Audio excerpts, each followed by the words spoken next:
and ating. So, in our last Bible study, Jesus commissioned the 12 apostles to go out and proclaim the kingdom of God. And to prove that their message was from God, Jesus gave them authority over demons, power to heal diseases, and raise the dead. At sa kanilang paglalakbay, He gave them specific instructions: travel light, bring no extra clothes, food, or money, and rely fully on His provision through the hospitality of those who receive them. If people don't welcome them, they are to shake the dust off their feet as symbolic act of judgment to those who rejected the gospel message. So this moment marks a big shift in Jesus' ministry. Dahil hindi na lang siya ang nag-iisang preacher of the word, but He multiplied Himself by sending His 12 apostles by pairs in the surrounding villages para mas maraming makarinig ng salita ng Diyos. It's an early glimpse of how the gospel will spread through apostles, not just through one teacher.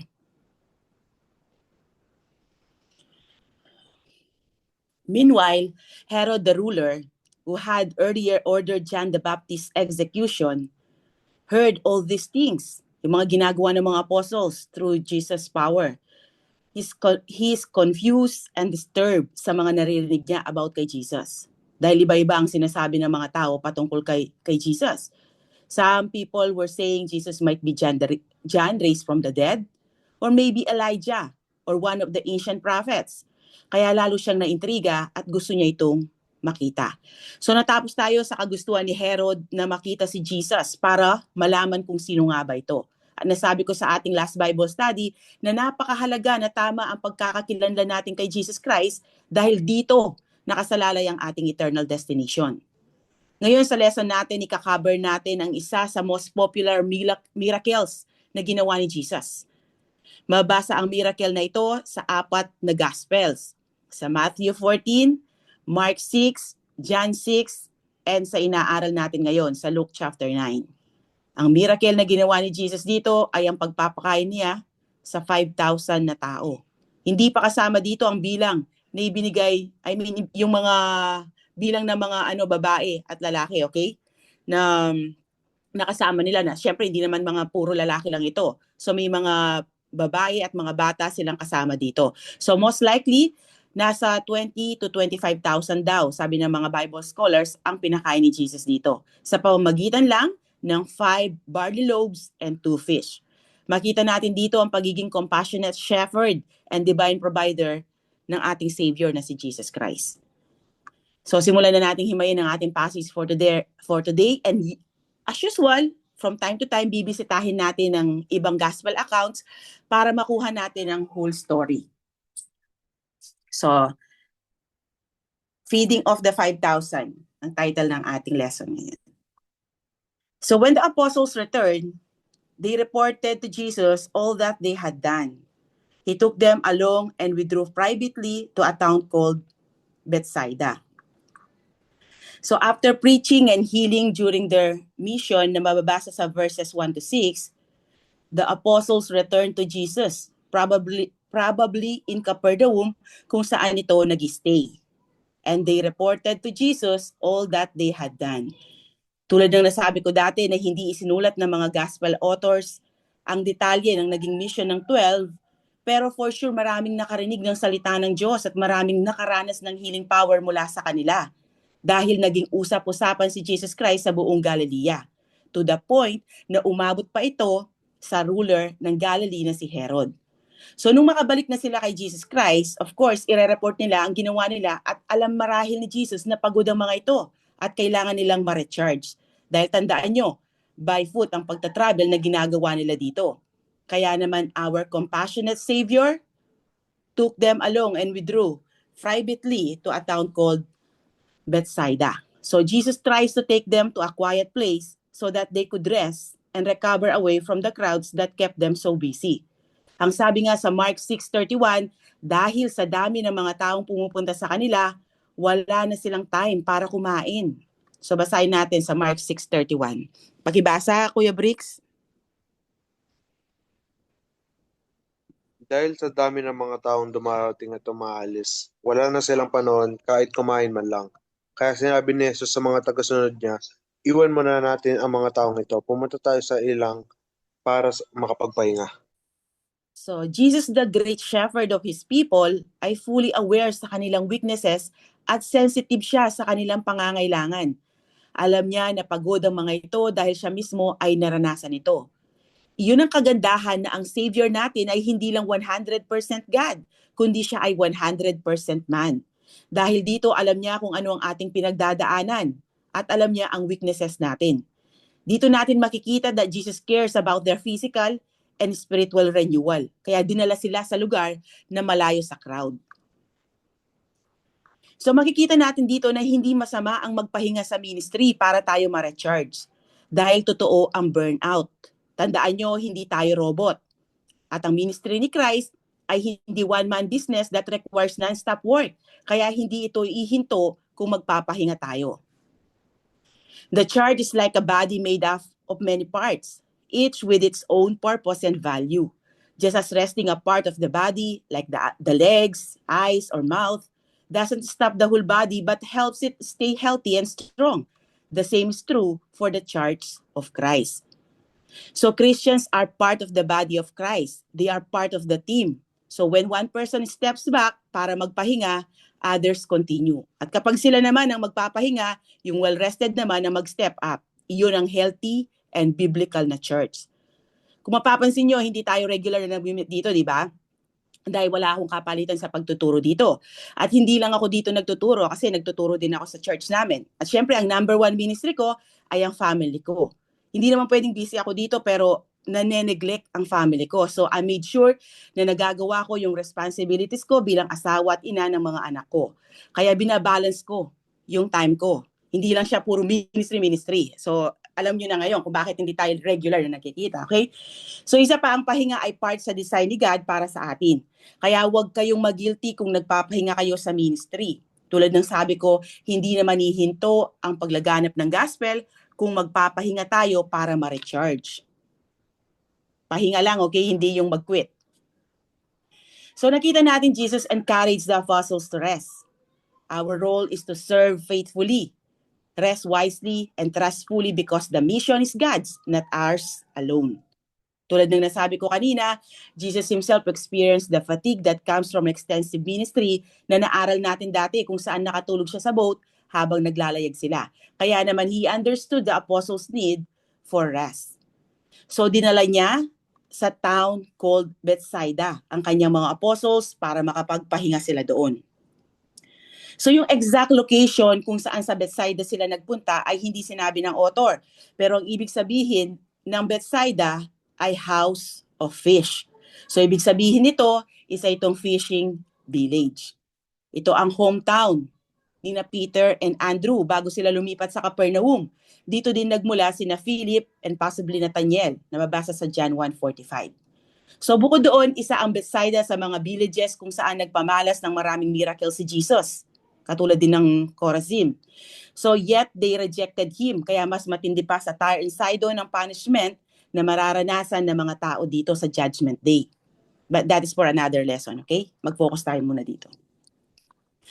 So when the crowds find out, they followed him. He welcomed them, spoke to them about the kingdom of God, and healed those who needed healing. So yung pag-alis pala ni na Jesus at ng kanyang mga apostles papuntang Bethsaida ay napansin ng mga tao. Ibig sabihin nito, minamatyagan ng mga tao ang activities ni Jesus Christ. Actually, sa book ni Mark, mababasa doon na nakita talaga silang umalis. Basahin natin. Ati Princess, pakibasa.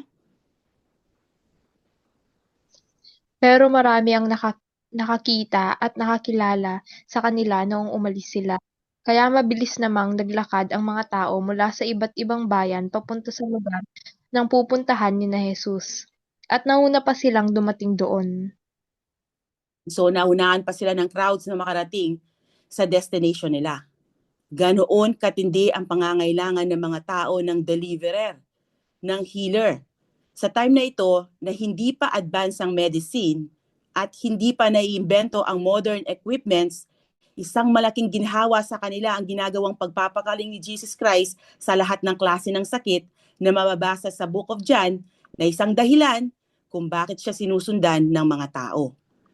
Though nagpunta dito sina Jesus para makapagpahinga, Nonetheless, because of his compassion, concern for these people na parang sheep without shepherd, sabi niya sa Mark 6:34, Jesus welcomed them.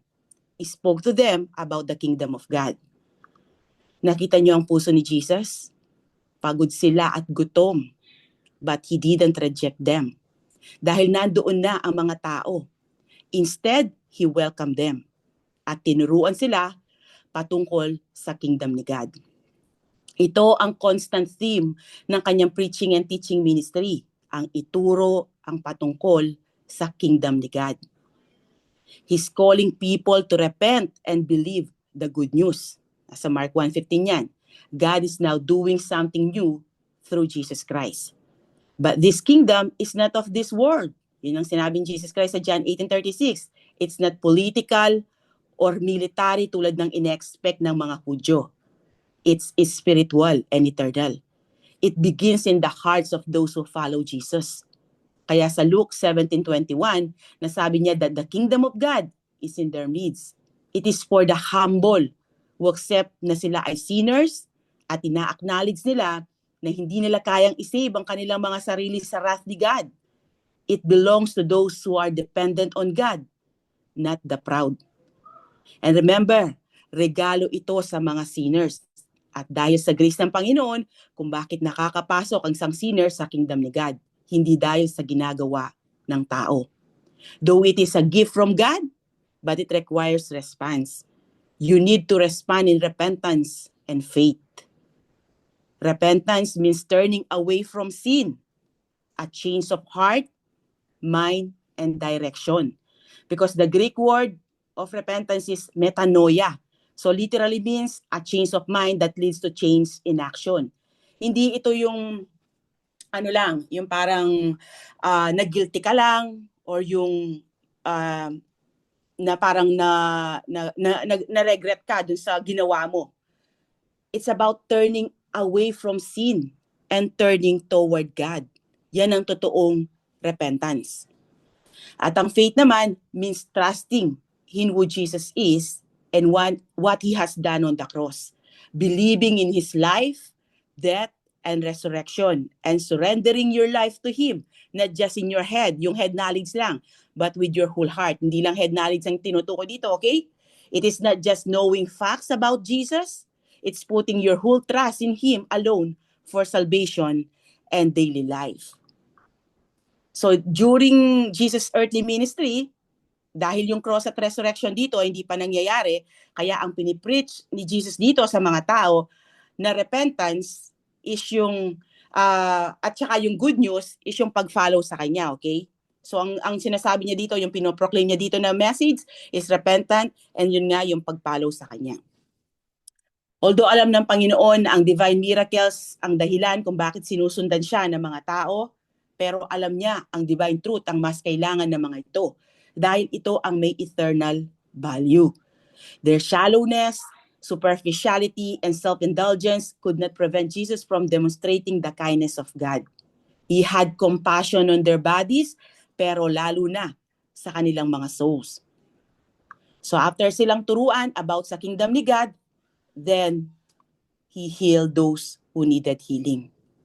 Sa account ni Matthew, mababasa doon that He had compassion on them. Kaya sila pinagaling. Pakibasa, Kuya Ian. Jesus saw the huge crowd as He stepped from the boat, and He had compassion on them and healed their sick. So yung word na compassion dito is splachnizomai, which means to be moved with compassion from deep within or to feel deep pity or mercy.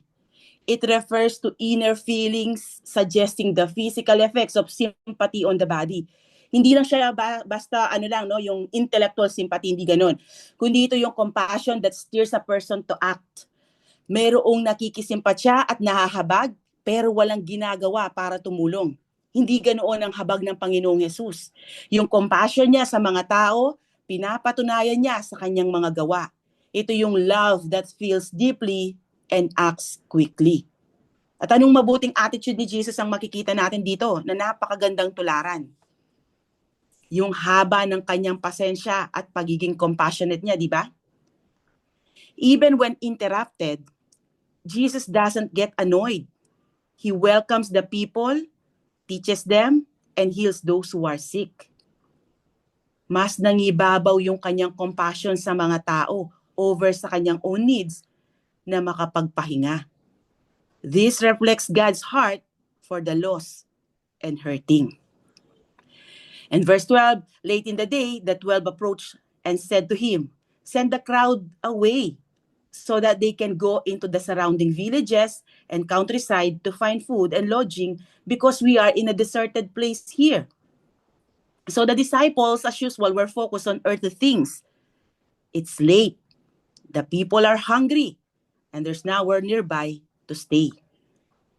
So they brazenly suggest to Jesus to send the crowd away so that they can go into the surrounding villages and countryside to find food and lodging because we are in a deserted place here, sabi nila. Gusto nila na i-dismiss na ni Jesus ang crowd. Napaalisin na ang mga ito dahil papagabi na. Wala silang dalang pagkain at wala ding mabibilhan doon dahil nasa deserted place sila. Makita natin dito sa concern ng mga apostles yung lack of faith nila sa kayang gawin ni Jesus. After so many miracles na nasaksihan nila, at sila mismo, di ba, binigyan ng Panginoon ng power to cast the demons out, heal the sick, and raise the dead, pero wala pa rin silang tiwala sa kayang gawin ni Jesus Christ. After nilang masaksihan ang mga kamangha-manghang himala na ginawa ni Jesus, the apostles' faith was still weak.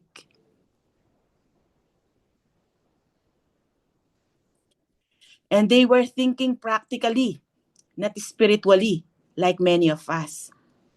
The apostles tended to see things through human, logical lens. They approached the situation like any normal person would, solving the problem with natural means. Ganyan din tayo, di ba? Madalas nalilimutan natin ang kayang gawin ng ating Diyos, kaya tayo nag-worry at nalilimutan natin na ang ways ni God ay iba sa ways natin. Instead na magtiwala sila kay Jesus to deal with the obvious need for food, the apostles thought only of a human solution. At ang naging sagot ni Jesus sa suggestion nila ay sa verse 13. Sabi dito, "You give them something to eat." He told them, "We have no more than 5 loaves and 2 fish," they said, "unless we go and buy food for all these people." So Jesus challenges the disciples to take action, stretching their faith. But they respond by focusing on their lack, not God's power. Dahil kung babasahin niyo yung Book of John, sinasabi doon na tinetest lang niya sila. Madalas ganito din tayo, di ba? Kaya ang sagot nila sa sinabi ni Jesus, "We have no more than 5 loaves and 2 fish." Mababasa sa account ni John na si Andrew ang nagsabi nito. Pero kakasya ba naman daw ang mga ito sa dami ng tao? Ang tanong niya sa huli. Then somewhat sarcastically, the apostles added, "Unless we go and buy food for all these people." Sa account ni John, sinakyan ni Jesus ang kanilang sinabi. Kaya tinanong niya doon si Philip kung saan sila makakabili ng pagkain para pakainin ang mga taong nandoon. Na sinagot naman ni Philip na sa dami daw ng tao, kahit ang 8 buwan na sahod ng isang worker ay hindi sapat para pakainin ng kahit tigkakaunti ang bawat isa na nandoon. For about 5,000 men were there. Then he told his disciples, have them sit down in groups of about 50 each. They did what he said and had them all sit down. So as Luke's parenthetical note indicates, there were about 5,000 men present. So including the women and children, there could have been 20 to 25,000 people present. Ganoon kadaming tao ang nandito ngayon. Okay? So yung 5 loaves, small biscuit lang to or crackers, and 2 small dried fish, parang tuyo lang siguro to, mga ganun, were obviously intended as a protest if not a mockery of the Lord's request. Dahil napaka-imposible nga naman na mapakain ng lahat ng tao sa mga ito. Pero tulad ng sinasabi ng Bible, that with God, all things are possible. Kaya ang sabi ni Jesus, then he told his disciples, have them sit down in groups of about 50 each. Mark 6:40 notes that they sat down in groups of hundreds and of 50s. So anong mapapansin natin dito? Jesus organizes the crowd. He brings order before the miracle. Kung basta lang siya magbibigay ng food, magkakagulo ang mga tao. Mag-aagawan ng mga yan. Magtutulakan dahil mag-uunahan sila. Hindi ganoon sa pamamahala ni Jesus Christ. Laging in order ang mga ginagawa niya. So he organizes the crowd para maiwasan ng gulo, and at the same time, that would have made it easier to serve them. And the apostles did what he said and had them all sit down.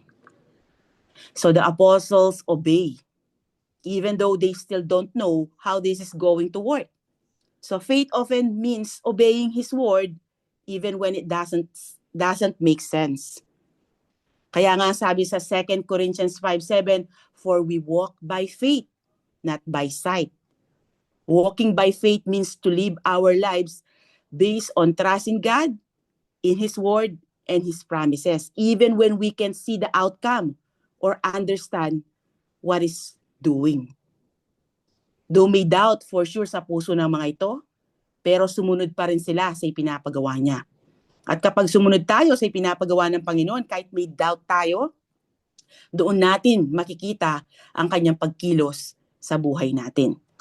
And in verse 16, doon na niya gagawin ng miracle. Then he took the 5 loaves and the 2 fish, and looking up to heaven, he blessed and broke them. He kept giving them to the disciples to set before the crowd. Everyone ate and was filled. They picked up 12 baskets of leftover pieces. So after Jesus took the 5 loaves and the 2 fish, ginawa niya yung ginagawa ng lahat ng Jewish father bago kumain. Looking up to heaven, he blessed and broke them. Yung pagtingala ni Jesus sa langit ay pagpapakita na ina-acknowledge niya that God is the source of all provision. At yung word na bless dito simply means that he gave thanks to God. He's thanking God for this food that they are about to eat. Jesus blesses what seems like not enough, and it becomes more than enough. Then also doing what a father would do at a meal, Jesus broke the loaves and fish. But unlike any father had ever done, he kept giving them to the disciples to set before the crowd. Jesus involves the disciples in the miracle. They get to serve what he multiplies. This is how ministry works. Pwede namang gawin ni Jesus ito without the disciples' help. Pero pinili niya na i-involve sila sa kanyang ginagawa. And it is an honor and a privilege to serve alongside our Savior. And there was no doubt kung sino ang source ng pagkain nila.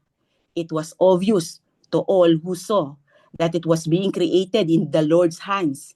And then ibinigay niya sa kanyang mga alagad to distribute to the crowd. At hindi lang sapat na pagkain ang ibinigay niya, kundi talagang binusog sila because everyone ate and was filled. Yung filled na salita dito translate a form of the verb cortazo, which was originally used to describe fattening animals who gorged themselves until they could not eat no more. It is also used in Revelation 19:21 nung nagpakabusog yung mga hayop, yung mga ibon sa mga bangkay na mga namatay doon. So ito yung nabondat sila sa kabusugan. Ito yung sa sobrang busog, wala nang paglagyan para sa dessert. Ganoong kabusugan ang naranasan ng mga tao dito.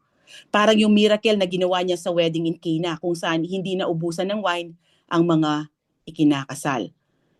And in love and his lavish provision of food, syempre hindi nalimutan ni Jesus Christ ang kanyang mga alagad. So pagkatapos kumain ng mga tao, tinipon ng mga alagad niya ang natirang tinapay at isda. And they pick up 12 basket of leftover pieces. Hindi nagkulang at hindi rin sumobra. Walang nasayang na pagkain dahil yung amount of leftover food was exactly enough to meet the needs of the 12. Napansin niyo ba na inunang pakainin ng mga tao bago ang mga apostles? Di ba gutom, nandito sila dahil nga gusto magpahinga at gutom sila, di ba? So this moment reflects Jesus teaching them sacrificial service, just like the kind of servant leadership he modeled. Sa ministry ni Christ, kailangang humble ka dahil tinawag ka for sacrificial service. Nakita nyo na kahit gutom at pagod ang mga apostles ni Jesus, inuna nilang tugunan ang pangangailangan ng mga tao. Jesus is our perfect example. Kahit God siya, nagpakababa siya by taking the form of a man.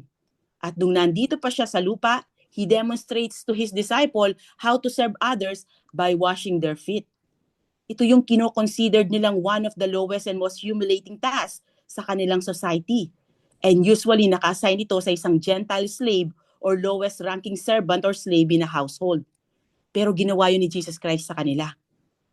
Pero may mas lowest and humiliating pa dyan na ginawa si Jesus para sa atin. At iyon ang kanyang willingness to die on the cross for our sins. Tandaan nyo, sinless si Jesus, pero inako niya ang kasalanan natin.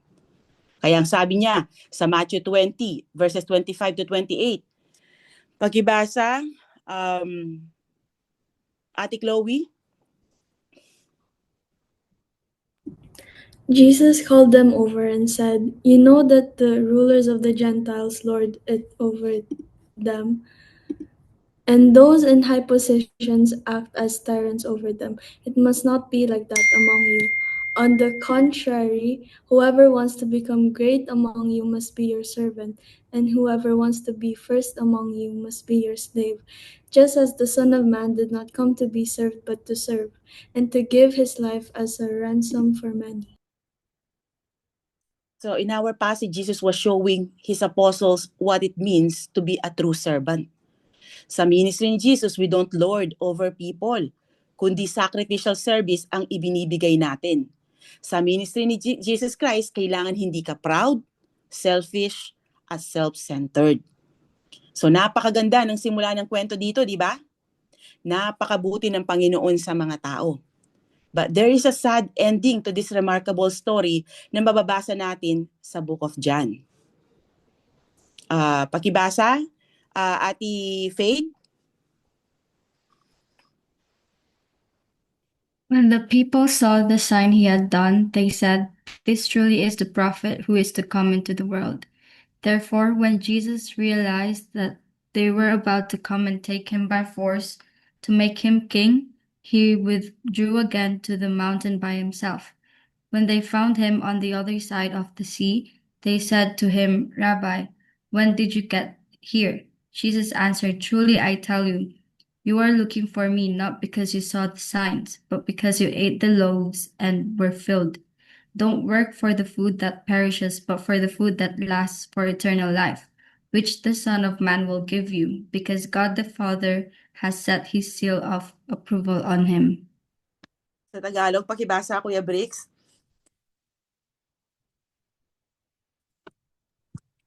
Nang makita ng mga tao ang himalang ginawa ni Jesus, sinabi nila, "Siguradong ito na nga ang propetang hinihintay nating darating dito sa mundo." Alam ni Jesus na balak ng mga taong kunin siya at sapilitang gawing hari.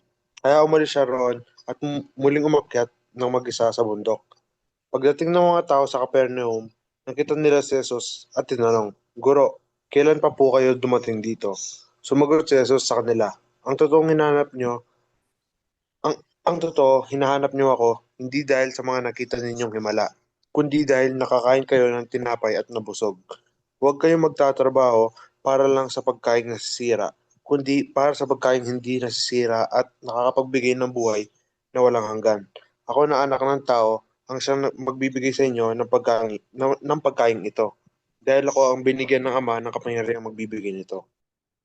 So the crowds attempted to make Jesus their king para sa kanilang personal interest. They expected him to provide more food na nabasa natin dito sa verse 26. But when he refused and instead presented himself as the bread of life, come down from heaven na mabasa sa verses 28 to 40 ng Book of John.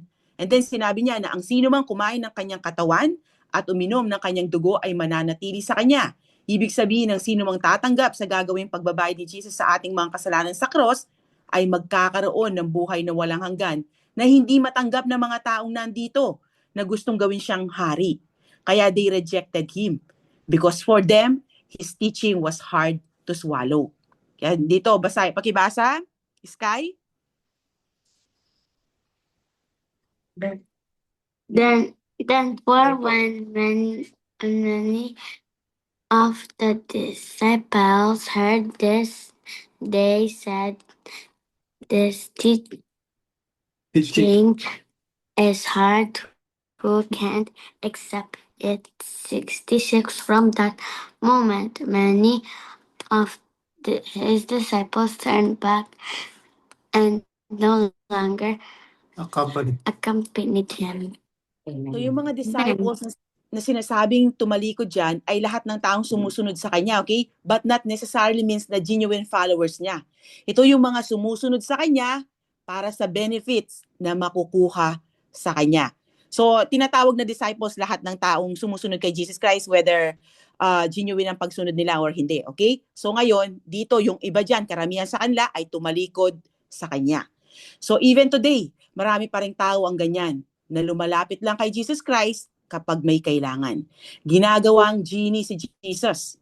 Totoo, Jesus can bring restoration sa marriage, healing sa may sakit, relief from life's physical and emotional struggles, pero wag nating kalimutan na i-present sa kanila si Jesus as the Lord and Savior who alone delivers people from sin and its punishment. Only through the salvation that Jesus alone offers can lost sinners find true rest for their souls and the eternal blessings of life with God. As Jesus said in Matthew 11:26-30, pakibasa, Ate Rain.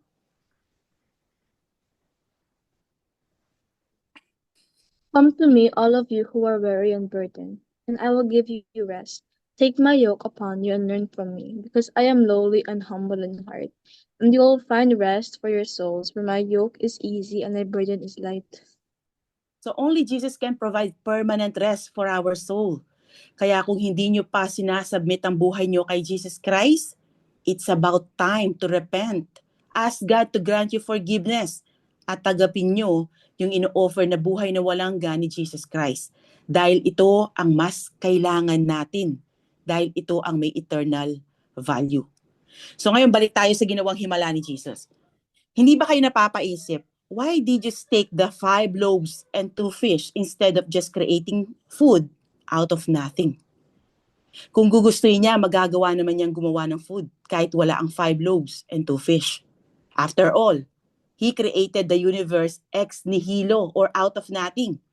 Pero bakit pinili niyang kunin ang 5 loaves and 2 fish at gamitin ang mga ito sa paggawa niya ng himala? So ito yung mga nakita kong possible reasons kung bakit ginamit niya ang 5 loaves and 2 fish. Una, to teach the value of surrendering what we have. Jesus didn't need the 5 loaves and 2 fish, but He invited someone to offer what they had, even though it was small. The offering came from a boy na mababasa sa John 6 verse 9, a simple, humble contribution. So this teaches us God doesn't need our resources or talents, but He chooses to use them when we surrender them. And little becomes much in the hands of Jesus. When we offer Him what seems insignificant, God can multiply it for great impact. So dati ang tingin ko sa sarili ko, housewife lang. Walang sense of purpose in life. Sabi ko pa noon, Lord, ganito na lang ba ako? Nagluluto, naglilinis, nag-aalaga ng bata, then matutulog, kakain, then ganoon ulit. Routine lang ba ang buhay ko? So ang sabi ko noon, wala ba akong impact sa buhay ng iba? So when I surrendered my life to Jesus, He made me realize na hindi lang ako housewife, kundi servant ako ng King of Kings. May value ang buhay ko sa Panginoon dahil tinubos niya ito ng kanyang dugo. Kapag ang identity natin is in Christ, nagkakaroon ng value ang buhay natin dahil nagkakaroon ito ng purpose. Maaaring ang buhay nyo ay parang walang halaga sa iba. Pero tandaan nyo, hindi ang ibang tao ang nagdidikta ng ating worth, kundi ang Panginoon. Sa Panginoon, kahit ang pangit nating nakaraan ay maaari niyang gamitin for His glory. Kaya ngayon, hindi na ganoon ang tingin ko sa buhay ko. Though halos ganun pa rin naman ang ginagawa ko. Pero ngayon, nagkaroon ito ng purpose and direction nung makilala ko si Jesus. I don't live for the approval of men. I live for His glory. Because in Christ, we don't merely exist. We live with a purpose. And that is to bring honor and glory to His name. Kaya huwag kayong okay, dun sa mga nagsabi, ay ganito ka lang, ganyan ka lang. Wala kang kwenta. Huwag niyong pakinggan niyon, okay? Tandaan niyo, you are fearfully and wonderfully made. Though our walk with Christ may be imperfect now, but one day He will perfect us when we see Him face to face. Kaya may nilook forward ang mga taong na kay Christ. Ito ang life worth living. And next, to involve His disciples and teach them faith. He was training His disciples to rely on Him and take part in His work. Taking what they had and multiplying it showed that miracles happen when we trust and obey, even when our resources feel small. And 3, to show that He meets needs through people. God often works through people, not just apart from them. By using the boys' food, Jesus showed that partnership with God is powerful. This reminds us that ministry isn't about our ability, but our availability. Ang galing-galing mo nga, pero busy ka naman na i-pursue ang mga makamundong bagay, hindi ka rin magagamit sa kingdom ni God. Kaya hindi sa kakayahan tumitingin si God, kundi sa puso ng mga tao niya. And lastly, to emphasize stewardship and gratitude. Nakita natin kanina, Jesus looked up to heaven and gave thanks to God before He multiplied the food. He was modeling gratitude even for limited resources. Pinapakita niya dito sa kanyang mga disciples not to despise small things, but to entrust them to God. Matuto tayong magpasalamat kahit sa kakaunting resources na mayroon tayo. Dahil yung mga taong grateful at marunong makontento ang may masayang pamumuhay. Sila din madalas ang giver. Tulad ng isang widow sa 1 King chapter 17 na tumulong kay Prophet Elijah sa panahon ng tagtuyot at taggutom sa buong Israel kahit walang-wala na siya. In return, siya at kanyang anak ay hindi naubusan ng makakain hanggang sa magpaulang muli ang ating Panginoon. Huwag nating i-underestimate ang kayang gawin ni God sa ating buhay. Kaya kahit gaano pa kakonti or kaliit ang meron ka, be grateful, extend help if you can, and always give thanks to God. So ano ngayon ang takeaway natin dito? So una, Jesus not only cares about our spiritual needs, but also our physical and practical ones. Nakita natin after niyang busugin ang mga ito ng spiritual food sa pamamagitan ng pagtuturo sa mga ito about sa kingdom ni God, He also met their physical needs by feeding and healing their sick. And then, this passage reminds us that God uses ordinary people and small offerings to accomplish extraordinary things. Faith means bringing what we have, no matter how little, and then trust Jesus to do the rest. And lastly, compassion moves Him to act, and He invites us to be part of His compassionate mission. So dapat magkaroon din tayo ng compassion sa mga taong wala pa sa Panginoon. Ibahagi natin sa kanila ang gospel na magre-reconcile sa kanila sa Diyos Ama. At huwag din nating kaligtaan na magbigay tulong sa mga nangangailangan kung may kakayahan naman tayo na tumulong. So dito nagtatapos ang ating lesson for today. Thank you for listening. I hope na marami kayong natutunan sa ating short but very meaningful na passage for today na magagamit nyo sa inyong pang-araw-araw na pamumuhay. So God bless everyone. God be all the glory.